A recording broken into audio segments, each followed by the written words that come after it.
Hey guys, welcome to another video.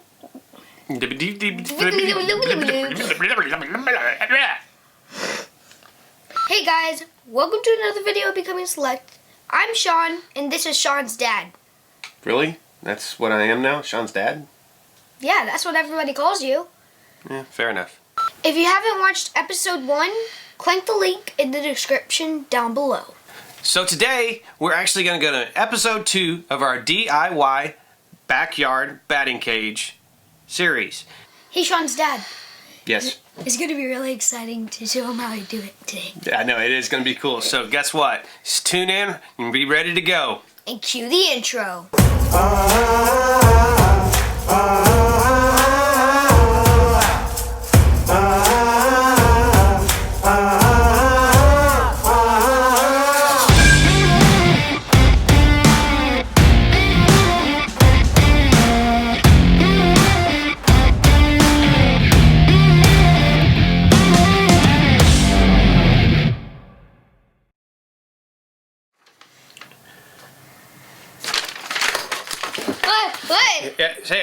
Hey, so we're back and we're ready, and all right, so what we're gonna do is we're gonna start talking about the budget for what we're trying to do for this batting cage.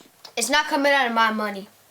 It's totally coming out of your inheritance. I've already put a little check mark beside it. All right, so let's talk about budget. So, whenever you're actually starting to put your idea of a budget of what you want to do for a batting cage, number one, you need to find out and figure out your design. One of the things that we have looked at is several different options, but we're just going to give you the averages of what we found and what things will cost. First one is the net.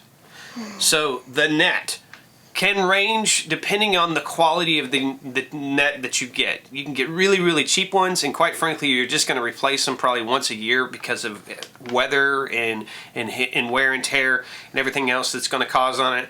And then, but you can also get like these astronomically perfect, amazing, very, very thick nets, which are really, really expensive, and quite frankly, it may be a little bit of overkill when it comes to being in your backyard. So we're just going to go with the average size net, a 0.36, maybe a 0.42 netting, what they call HDPE or a polyplastic type net, which is going to do really good in UV light and is great, perfect for the backyard. So that's an average of about $500. The other thing is what do you have to do when it comes to holding the net up? Man, there's so many different things out there in ranges of what you want to do. There's suspensions, there's braces, there's aluminum, there's steel. There's so many different ones out there, and quite frankly, they are all over the place when it comes to price. So on average, what we've seen is it's approximately $2,000. The other thing that you're going to have to factor in is how are you going to put all this stuff together? Do you have all the right tools? Do you have all the right equipment? Probably not. And in my case, actually, I had to spend a little bit of money myself. So what we had to consider was, what do we need to get? Tractors to move dirt around, augers to dig holes, maybe getting somebody to help you dig holes and doing something like that. So it really, really depends. So we're just going to say an average of equipment rental and equipment is around $500. The other thing is you also got to think of all those miscellaneous things that you never thought you were going to need to buy. Like, how do you hold up the net? How do you attach it to the brace? Do you have any type of something on the something to latch it to the ground so the balls won't come out of the net when hit really, really hard? Kind of like what you do, Sean. Also, you've got to figure out shading. Maybe you have some. Maybe it's too hot, kind of like it is in Houston for us. So maybe you have to shade it on top. Or do you need to move things around? We're not going to get too technical in that because it's really up to you on the choices of what you want to make. But we're just going to say it's an average of $200. The other thing is, what are you going to do about the grass? Now, depending on the style and the design of what you're doing for your batting cage, you could use natural turf, you could use artificial turf, or as we say here in Houston, AstroTurf. And then the other thing is possibly maybe even dirt or crushed granite or something like that. It really depends on what you want to do, but either way, you're gonna probably spend a little bit of money here. So we're gonna say that's about $800. So when you start to add all of that up, you're looking at approximately $4,000 of your inheritance that is going into a batting cage. And it's my birthday gift. I don't have that type of money for your birthday.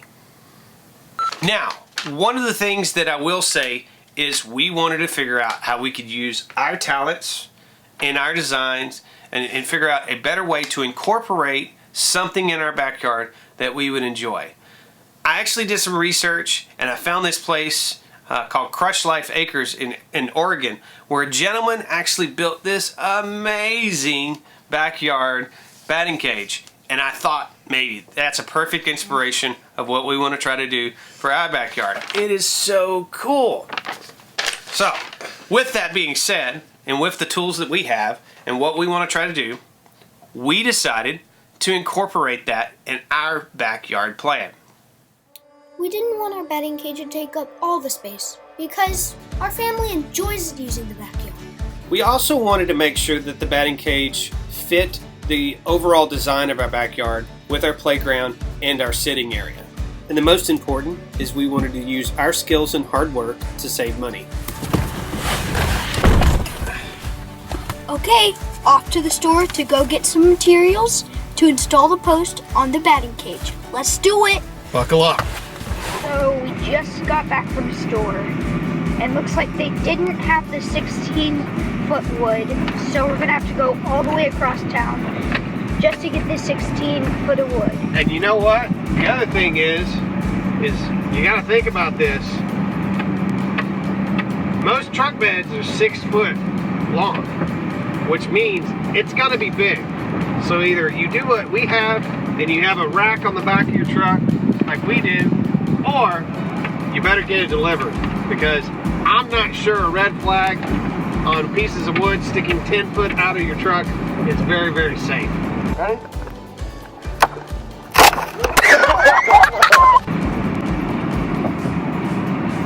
Nope.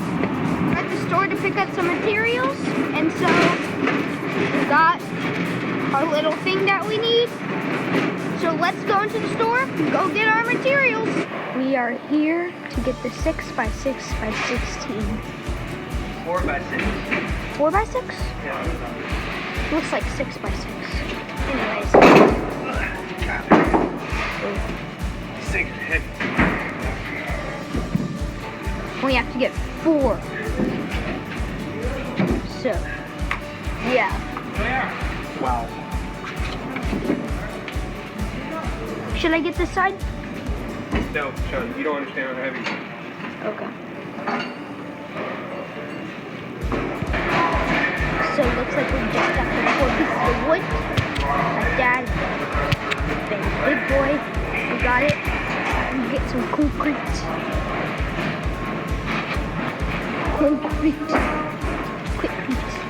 Oh, we're getting concrete. Oh, a little wine for my dad there.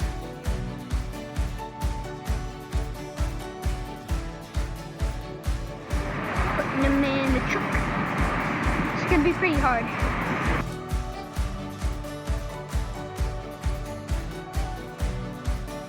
These are pretty good. So you can almost place anything on them. Well, Pretty sure you can't place a sumo wrestler on them.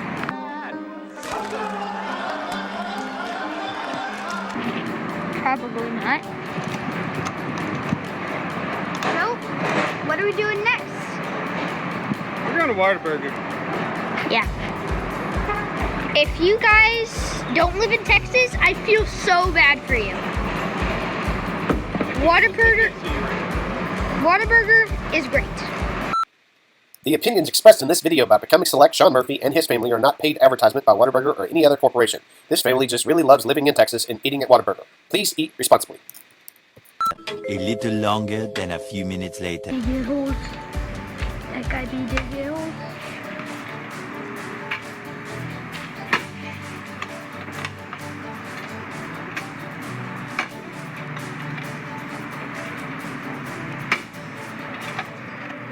like he found a root. Who found a root, Daddy? No, found a piece of concrete. If you're unaware of what may be underground when you're digging holes, always call before you dig because we want to be safe while doing this installation. Close enough for government work.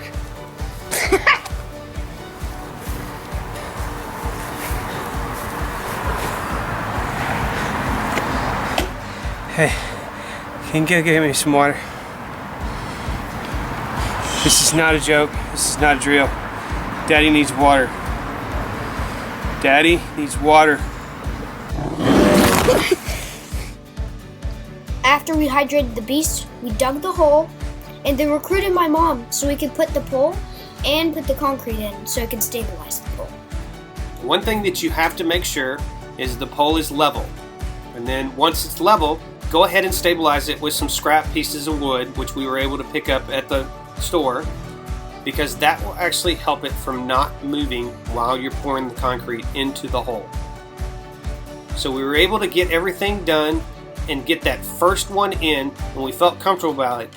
Then all of a sudden,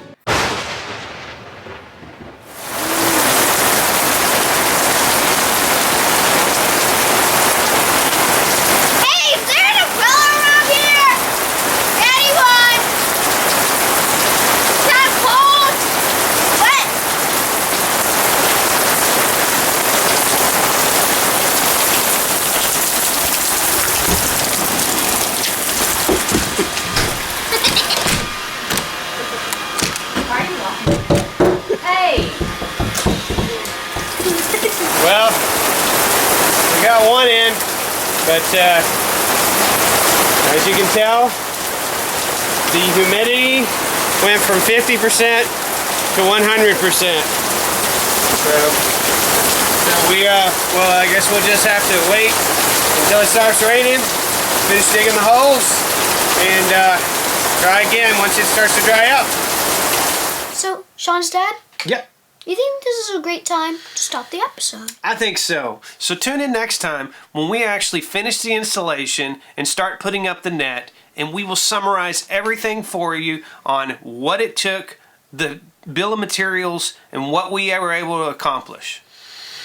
So if you like this video, comment down below, leave a like, subscribe, and hit that notification bell. Just give it a little tap. 1. You only have to do it once. The next video that we have, you will be notified as soon as it comes out. So, stay tuned on Becoming Select. We out.